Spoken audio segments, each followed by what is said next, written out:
জন্য একদম নতুন একটি রেসিপি নিয়ে এসেছি। এঁচোড়ের রেসিপি করব আজকে, ঠাকুরবাড়ির স্টাইলে এঁচোড়, চাল এঁচোড়ের ডালনা। তার জন্য এখানে আমি এঁচোড় কেটে ধুয়ে পরিষ্কার করে নিয়েছি, আর নিয়েছি গোবিন্দভোগ চাল, যেহেতু চাল দিয়ে এঁচোড়ের ডালনা করব। লাগছে আলু, এখানে আমি ডুমো ডুমো করে আলুটা কেটে নিয়েছি। আর লাগবে টমেটো, টমেটোটা এরকম সরু সরু করে কেটে নিয়েছি। লাগছে কাঁচা লঙ্কা বাটা, আদা বাটা, তোমরা চাইলে লঙ্কার গুঁড়োও দিতে পারো। আর লাগছে এখানে চিনি, চিনিটা কিন্তু অবশ্যই দেবে, যেহেতু নিরামিষ হবে রেসিপিটা, চিনিটা দিলে টেস্টটা ভালো হবে। লাগছে হলুদ গুঁড়ো, লবণ, আর ফোড়নের জন্য নিয়েছি এখানে শুকনো লঙ্কা, তেজপাতা।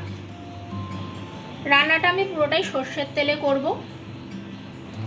আর এখানে একটা স্পেশাল মশলা তৈরি করব।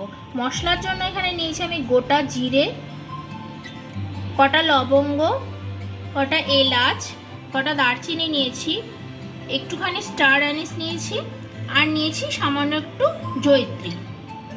এই মশলাটা আমি শুকনো কড়াইতে ভেজে গুঁড়ো করে নেব। এখানে আমি কড়াই বসিয়ে দিয়েছি, এবারে এই গোটা মশলাগুলো ভেজে নেব।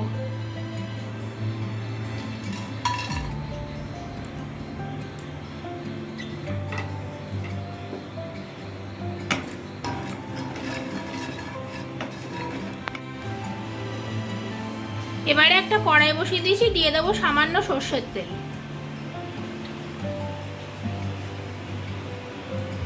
এবার তেলটা ভালো করে গরম করে নেব।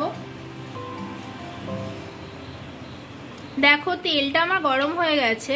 এবারে এঁচোড়গুলোকে তেলে দিয়ে ভালোভাবে একটু ভাজা ভাজা করে নেব।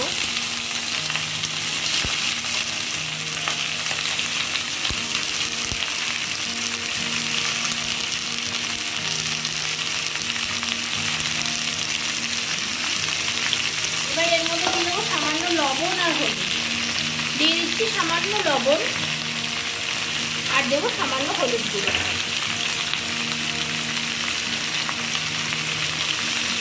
এবার এঁচোড়টা ভালোভাবে একটু কষিয়ে নেব।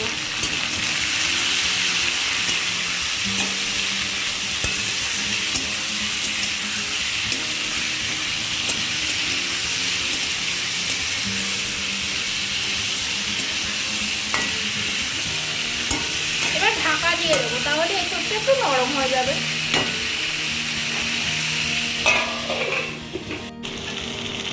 আমার এঁচোড়টা ভালোভাবে কষিয়ে নেওয়া হয়ে গেছে, এবার নামিয়ে নেব।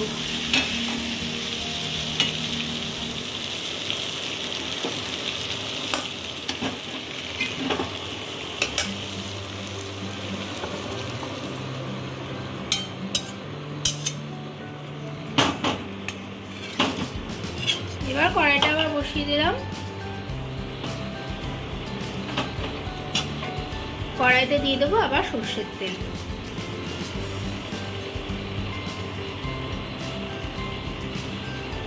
অল্প করেই দিলাম সর্ষের তেল। তেলটা ভালোভাবে গরম করে নেব। তেলটা ভালোভাবে গরম হয়ে গেছে। এবারে তেলের মধ্যে দিয়ে দেবো তেজপাতা, শুকনো লঙ্কা ফোড়ন। এবারে আলুগুলো ভেজে নেব।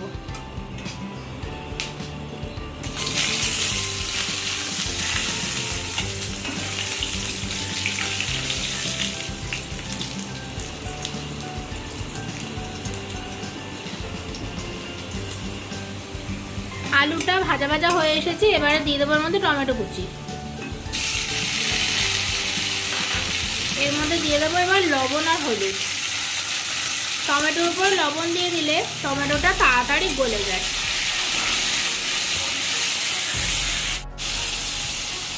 লবণ হলুদ দিয়ে এর মধ্যে দিয়ে দেবো একবারে কাঁচা লঙ্কা বাটা আর আদা বাটা। এবারে মশলাগুলো সব ভালোভাবে ভাজা ভাজা করে কষিয়ে নেব।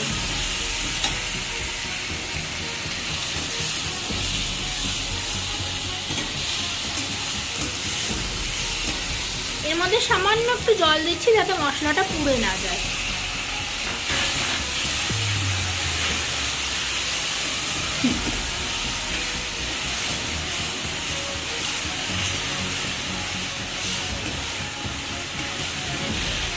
দেখো মশলাটা কষে এসেছে, তেল ছেড়ে দিচ্ছে। এবার দিয়ে দেব গোবিন্দভোগ চালটা। চালটা আমি আগে থেকে ধুয়ে রেখেছি, এই ধুয়ে রাখা চালটা দিয়ে দিচ্ছি।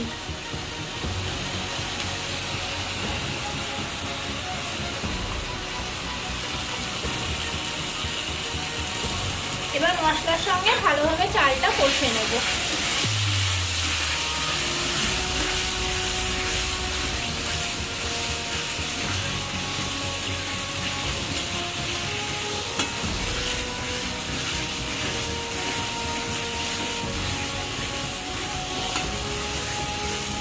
চাল আর মশলা ভালোভাবে কষিয়ে নেওয়া হয়ে গেছে। এবারে আগে থেকে ভেজে রাখা এঁচড়গুলো দিয়ে দেবো।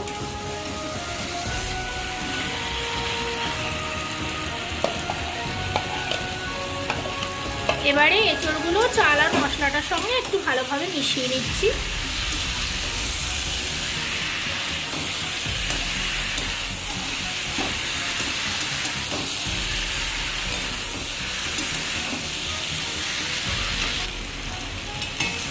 সবকিছু ভালোভাবে কষিয়ে নেওয়া হয়ে গেছে। এবার দিয়ে দেবো পরিমাণ মতো জল।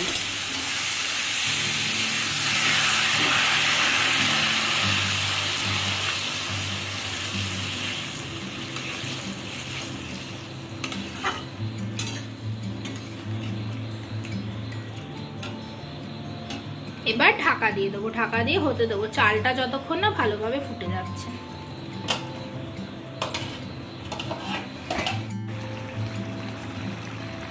দেখো বন্ধুরা, আমার এই তরকারিটা হয়ে গেছে। এবার এর মধ্যে দিয়ে দেবো স্বাদ মতো একটু চিনি। নিরামিষ তরকারিতে কিন্তু মিষ্টি অবশ্যই দিতে হয়, তাহলে স্বাদ ভালো হয়।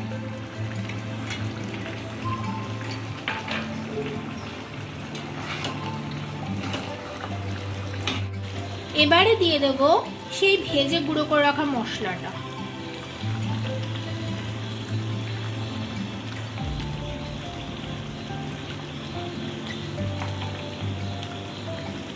মশলাটা কি দিয়ে বানিয়েছিলাম প্রথমেই আমি দেখিয়ে দিয়েছি। এই ভাজা মশলাটা দিয়ে ভালো করে মিক্সড করে নেব।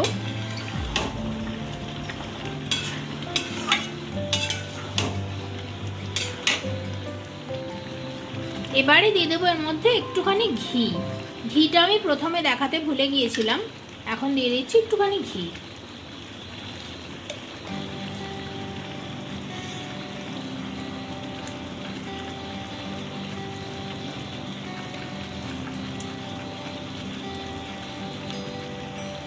ঘিটা দিয়ে এবার মিক্সড করে নামিয়ে দেবো।